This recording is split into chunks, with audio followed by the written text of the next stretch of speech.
Exit പോളുകൾ നൽകിയ ആത്മവിശ്വാസത്തിൽ സംസ്ഥാന ഭരണം പിടിക്കുമെന്ന ഉറച്ച വിശ്വാസത്തിലാണ് UDF-ഉം. KPCC ആസ്ഥാനത്ത് ആഘോഷ പന്തൽ ഉൾപ്പെടെ ഉയർന്നു കഴിഞ്ഞു. ഭരണവിരുദ്ധ വികാരം അലയടിച്ചാൽ സീറ്റുകളുടെ എണ്ണം 90-ലേക്ക് ഉയരുമെന്നും UDF പ്രതീക്ഷിക്കുന്നുണ്ട്. UDF-ന് നല്ല വിജയമുണ്ടാകുമെന്ന് രമേശ് ചെന്നിത്തല പ്രതികരിച്ചു. എക്സിറ്റ് പോളുകൾക്ക് അപ്പുറത്തേക്കുള്ള സീറ്റുകൾ നേടുമെന്നാണ് നേതാക്കളുടെ എല്ലാം പ്രതീക്ഷ. നാളെ 8 മണിക്ക് വോട്ട് എണ്ണൽ ആരംഭിക്കുകയാണ്. അതിനു മുമ്പായി എന്തെങ്കിലും പ്രത്യേകിച്ച് ഒന്നും പറയാനില്ല. UDF-ന് നല്ല വിജയം ഉണ്ടാകുമെന്നാണ് ഞങ്ങളുടെ വിലയിരുത്തൽ. കഴിഞ്ഞ 10 വർഷമായിട്ടുള്ള ഒരു ഗവൺമെൻറ്റിൽ നിന്നും ഒരു മോചനം ആഗ്രഹിക്കുന്നുണ്ട്. ആ ആഗ്രഹത്തിനനുസരിച്ച് അവരുടെ വിധിയെഴുത്തുണ്ടായിട്ടുണ്ട് എന്നാണ് ഞങ്ങളുടെ ഉറച്ച വിശ്വാസം. അതുകൊണ്ട് തന്നെ UDF-ന് വോട്ടെണ്ണൽ കഴിയുമ്പോൾ ഉജ്ജ്വലമായ തിരിച്ചുവരവ്, ഉജ്ജ്വലമായ വിജയം ഉണ്ടാകുമെന്ന് ഞങ്ങൾ ഉറച്ചു പ്രതീക്ഷിക്കുന്നു. എക്സിറ്റ് പോളുകൾ പറഞ്ഞതിനേക്കാൾ കൂടുതൽ സീറ്റുകളിൽ UDF-ന്റെ വിജയം ഉണ്ടാകും. യഥാർത്ഥത്തിലുള്ളത് UDF-ന് അനുകൂലമായ തരംഗമാണ്. നാളെ ഒരു സുദിനമാണ്.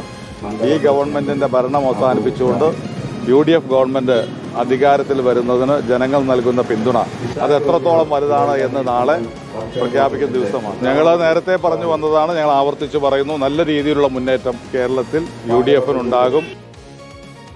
റോഷിപാൽ വിവരങ്ങളുമായി നമ്മളോടൊപ്പമുണ്ട്. റോഷിപാൽ, ഭരണമാറ്റം എന്നതിൽ അപ്പുറത്തേക്കൊന്നും ചിന്തിക്കുന്നില്ല UDF? മധു, അങ്ങനെ തന്നെയാണ്. വോട്ടെടുപ്പ് കഴിഞ്ഞത് മുതൽ തന്നെ കോൺഗ്രസിന്റെ UDF-ന്റെ കണക്കുകൂട്ടൽ ഭരണം പിടിക്കുമെന്ന് തന്നെയാണ്. 74 മുതൽ 80 സീറ്റ് വരെ ലഭിക്കുമെന്ന പ്രതീക്ഷ. തരംഗമുണ്ടായാൽ അത് 90 വരെ ഉയരാൻ സാധ്യതയുണ്ടെന്നും അങ്ങനെ ആത്മവിശ്വാസം ഉള്ളത് കൊണ്ട് തന്നെയാണ് വോട്ടെടുപ്പിന് മണിക്കൂറുകൾ മാത്രം ശേഷിക്കെ KPCC ആസ്ഥാനമായ ഇന്ദിരാഭവന്റെ മുറ്റത്ത് വലിയ പന്തലൊരുക്കിയിരിക്കുന്നത്. അവിടെ ആഘോഷത്തിനുള്ള എല്ലാ തയ്യാറെടുപ്പുകളും പൂർത്തിയായി കഴിഞ്ഞു.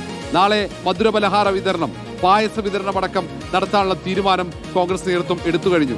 KPCC-യുടെ പ്രധാനപ്പെട്ട നേതാക്കന്മാർ, കോൺഗ്രസിന്റെ സംസ്ഥാനത്തെ ഏറ്റവും മുതിർന്ന നേതാക്കന്മാർ എല്ലാവരോടും ഇന്ദിരാഭവനിലേക്ക് എത്തിച്ചേരാൻ വേണ്ടിയാണ് സംസ്ഥാനത്തിന്റെ ചുമതലയുള്ള AICC general secretary Deepa Das Munshi നിർദ്ദേശം നൽകിയിരിക്കുന്നത്. കാരണം നാളെ വിജയം ഉണ്ടായിക്കഴിഞ്ഞാൽ തൊട്ടു പിന്നാലെ തന്നെ നടത്തേണ്ട നടപടിക്രമങ്ങളുണ്ട്. അതൊക്കെ അതിവേഗത്തിൽ പൂർത്തിയാക്കി സർക്കാർ രൂപീകരിക്കുക എന്ന ഒറ്റ ലക്ഷ്യം മാത്രമാണ് UDF-ന് മുന്നിലുള്ളത്. ഒരുപക്ഷെ 10 വർഷത്തെ ഇടവേളയ്ക്ക് ശേഷം അധികാരത്തിലെത്താൻ കഴിയുമെന്ന തികഞ്ഞ ആത്മവിശ്വാസത്തിൽ തന്നെയാണ് UDF ഈ രാത്രി കടക്കുന്നത്.